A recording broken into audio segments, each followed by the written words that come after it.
Welcome to this section of the TI-84 tutorial, and in this section we're going to cover the topics of storing variables and recalling variables and scientific notation. All of these are really important things that you'll be using your calculator for daily.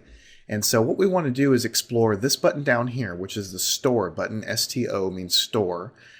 In blue above it we have the recall button. We'll talk about that in a second.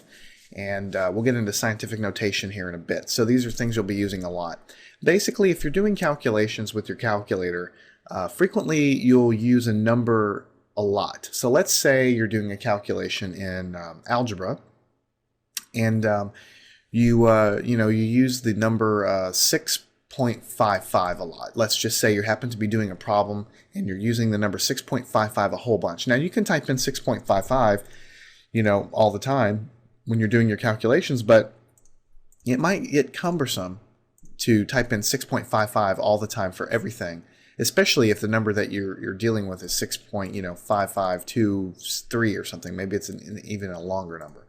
So the way you get around that in the TI calculator is you store it into a variable, and then you can use the variable that you pick, anywhere you want.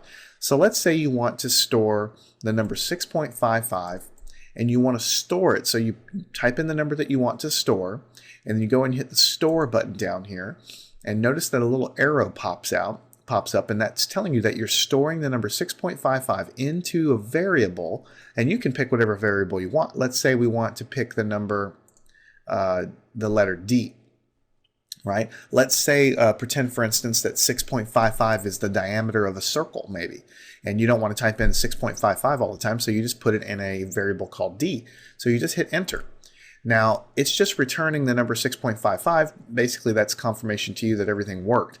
But at this point the number 6.55 is now in the letter D. So if you clear the screen and you just put D up here and hit enter, it's going to return 6.55. Now let's say you were doing, you're going to calculate the radius. So you're going to take the diameter and you're going to divide it by 2. Let's say to calculate the radius. Well, then you could just do that instead of typing 6.55 divided by 2. What if you wanted to square the radius? So you could say